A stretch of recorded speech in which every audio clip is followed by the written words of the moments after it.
एक दौर था जब भारतीय बाजार में चाइना के माल की बड़ी धूम थी।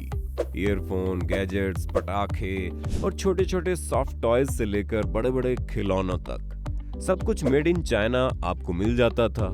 अब खरीदते वक्त तो हमें बहुत अच्छा लगता कि कितने सस्ते में हमें सामान मिल गया, लेकिन अपने खराब क्वालिटी की वजह से चाइना के माल की अलग ही इमेज इंडिया में बन गई। अब भी भारतीय बाजार में चाइनीज प्रोडक्ट का मार्केट बहुत बड़ा है, लेकिन अब ये सिमटता जा रहा है और ये सब कुछ मुमकिन हो पाया है भारत सरकार के प्रयासों से। भारत सरकार ने खिलौनों के साथ साथ बहुत सारे चाइनीज प्रोडक्ट बैन करने वाली है। सरकार ऐसा क्यों कर रही है और भारत को इससे क्या नफा नुकसान होगा, सब जानेंगे आज के इस वीडियो में। आज भारत लगातार अपनी मैन्युफैक्चरिंग पर काम कर रही है और स्वदेशी को अपनाने पर सरकार जोर दे रही है। सबसे पहले टिकटॉक और बाकी चाइनीज ऐप्स को बैन करना चीन से निर्भरता हटाने के लिए एक छोटा सा कदम था कि साफ किया जाए कि हम चीन का सपोर्ट नहीं करते। अब इसी कड़ी में सरकार के चाइना से आने वाले बाकी के प्रोडक्ट पर भी बैन लगाने का फैसला हो गया है। दरअसल अंग्रेजी अखबार बिजनेस स्टैंडर्ड में छपी रिपोर्ट के मुताबिक भारत की कॉमर्स मिनिस्ट्री जल्द ही क्वालिटी कंट्रोल ऑर्डर जारी करने वाला है ताकि इंपोर्ट होने वाले इलेक्ट्रिक फैंस और स्मार्ट मीटर्स की टेस्टिंग की जा सके। आपको बता दें, इसका मकसद चीन से आने वाले प्रोडक्ट्स की टेस्टिंग करना होगा, क्योंकि इससे पहले भी भारत ने बड़े क्वालिटी चेक रूल्स के जरिए चीन से इंपोर्ट किए जाने वाले खिलौने पर लगाम लगाई है। अब कहा यह जा रहा है कि इससे भारत के मैन्युफैक्चरर्स को बड़ा फायदा होगा, क्योंकि आंकड़े देखें तो फाइनेंशियल ईयर 2022 में भारत में सीलिंग फैंस का इंपोर्ट 132% बढ़कर लगभग 62.2 लाख डॉलर का हो गया और इनमें से 59.9 लाख डॉलर कीमत के पंखे अकेले चीन से इंपोर्ट किए गए थे। वहीं साल 2022 में इलेक्ट्रिक मीटर का इंपोर्ट बढ़कर 31 लाख डॉलर का हो गया, जिसमें से भी 13.2 लाख डॉलर कीमत के इलेक्ट्रिक मीटर चीन से इंपोर्ट किए गए थे। अब ऐसे में क्वालिटी के जरिए भारत सरकार धीरे धीरे चाइनीज प्रोडक्ट का पत्ता भारत से काट रहा है। बता दें कि साल 2020 में भारत ने खिलौनों के लिए क्वालिटी कंट्रोल ऑर्डर जारी किया था, जिसके बाद खिलौनों का इंपोर्ट बीते सालों में 70% गिर गया, जो कि इंपोर्ट फाइनेंशियल ईयर 2019 में 37.1 करोड़ डॉलर था, वो साल 2020 में करीब 11 करोड़ डॉलर का हो गया। साफ है कि इसी अवधि में चीन से खिलौनों का इंपोर्ट 80% घटकर लगभग 5.9 करोड़ डॉलर तक गिर गया। अब ये तो थी बाकी प्रोडक्ट्स की बात, लेकिन क्या चाइनीज खिलौने सच में भारतीय बाजारों से पूरी तरह से हट गए हैं? आइए जानते हैं।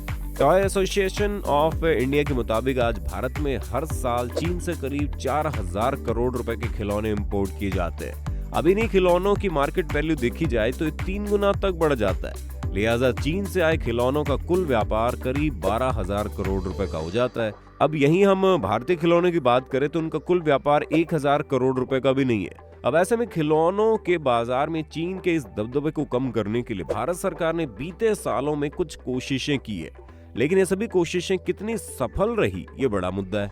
दरअसल साल 2017 में सरकार सर्टिफिकेशन के नए नियम लेकर आई, जिसके चलते व्यापारियों को लगभग हर प्रोडक्शन पर 1 लाख रुपए एक्स्ट्रा भार उठाना पड़ा। फिर सरकार ने चीन से इंपोर्ट होने वाले खिलौने पर इंपोर्ट ड्यूटी 20% बढ़ाकर सीधे 60% कर दी। अब जो व्यापारी ये चीनी माल खरीद कर भारत में बेचते हैं, उन पर भी 3 गुना बड़ी इंपोर्ट ड्यूटी का भार पड़ा, क्योंकि वो माल वो चीन से लेते हैं, उनका भारत में कोई ऑप्शन ही नहीं है। इसमें खिलौने नहीं, इलेक्ट्रॉनिक में तो लगभग हर माल चीन से ही आ रहा है। अब इतना बड़ा सेक्टर जो चाइना कैप्चर करता है और जो भारत के कई व्यापारियों का धंधा है, उसे अचानक से खत्म नहीं किया जा सकता। अब इन सब बातों ने जोर तब पकड़ा जब एक मन की बात कार्यक्रम के दौरान पीएम मोदी ने स्वदेशी खिलौने अपनाने की बात कही थी। उनका कहना था, आत्मनिर्भर भारत अभियान में गेम्स और खिलौनों के सेक्टर में तेजी आएगी और इसके लिए नए नियम लागू कर दिए गए हैं, जिसके बाद यही सरकार और खिलौने व्यापारियों में थोड़ी मतभेद हो गई। व्यापारियों के मुताबिक अब एक तरफ जहां सरकार भारतीय खिलौने और भारतीय व्यापारियों को बढ़ाने की बात करते हैं, तो दूसरी तरफ नए नए नियम लगाकर व्यापारियों की कमर तोड़ने का काम कर रही है। जो कि भारत में खिलौने बनाने वाले अधिकतर छोटे मोटे व्यापारी ही हैं, उनके लिए नए नियमों की शर्तें पूरी करना मुमकिन नहीं है। क्योंकि उसके लिए हर व्यापारी को एक अलग लैब बनवानी होंगी जिनमें उनके प्रोडक्ट की जांच की जा सके। बता दें कि भारतीय खिलौनों के कारखाने बहुत छोटी छोटी जगहों पर चलते हैं। उनमें लैब की जगह कहां से निकलेंगी और इसका खर्च भी छोटे व्यापारी तो उठा नहीं सकेंगे।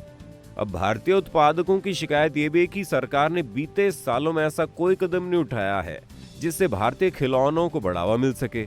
अगर ऐसा हुआ तो भारतीय बाजार पर चीन की पकड़ कमजोर की जा सकती थी, लेकिन बिना अपनी पकड़ मजबूत किए चीन से आयात को रोकने या मुश्किल करने का नुकसान भारतीय व्यापारियों को उठाना पड़ रहा है। अब ये बात तो साफ है कि बिना किसी प्रोडक्ट के और बेहतर सब्स्टिट्यूट के उस प्रोडक्ट को आप मार्केट से उखेड़ कर तो नहीं फेंक सकते।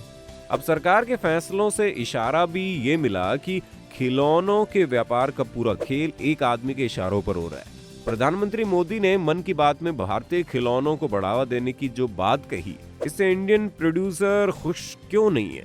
क्योंकि उनके लिए उन्हें कोई साफ और सीधा रास्ता नहीं दिखाई दे रहा जिससे उनके काम में तेजी की सतह ही मुनाफा भी बना रहे। असलियत में सरकार उनके लिए क्या करती है, ये उनके लिए बड़ा सवाल है। आइए जानते हैं भारत सरकार इस तरफ कैसे कदम उठा रही है। दरअसल आज भारत चीन के साथ तेजी से व्यापार घटा रहा है और अपने उत्तरी पड़ोसी के साथ नॉन एसेंशियल इंपोर्ट को कम करने की कोशिश कर रहा है। इसमें भारत की चीन पर डिपेंडेंसी तो कम होगी ही, साथ ही चीन को ये मैसेज भी जाएगा कि भारत सिर्फ उसी पर निर्भर नहीं है। इससे चीन की इकोनॉमी को झटका लगेगा।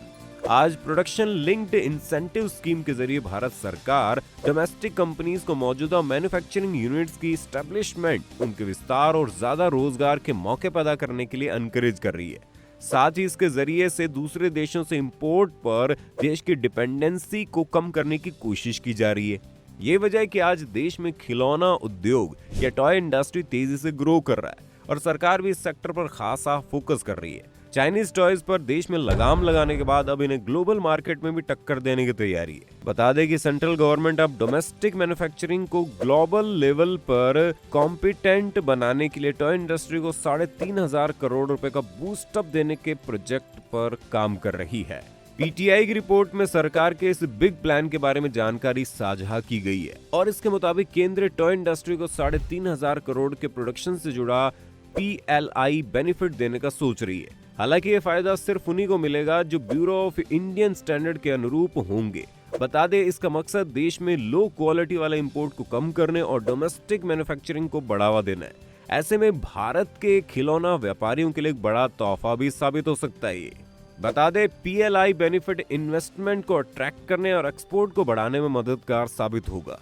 ऐसे में सरकार का कहना है कि हम खिलौनों के PLI बेनिफिट पर काम कर रहे हैं। PLI बेनिफिट अलग अलग इन्वेस्टमेंट स्लैब के मुताबिक दिया जा सकता है और ये 25 करोड़ रुपए से 50, 100 या 200 करोड़ रुपए तक भी हो सकता है।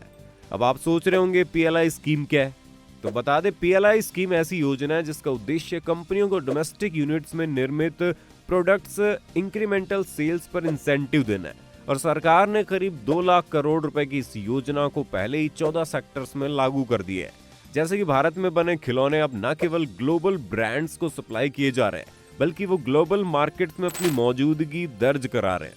रिपोर्ट्स के माने तो नए प्रस्ताव के तहत इंसेंटिव न सिर्फ कंपोनेंट के लिए बल्कि पूरे प्रोडक्ट पर लागू होगा। इसका कारण ये भी है कि अभी कुछ कंपोनेंट्स के इंपोर्ट की जरूरत हो रही है। ये इंसेंटिव भारत की नेशनल स्टैंडर्ड बॉडी BIS के मुताबिक होगा।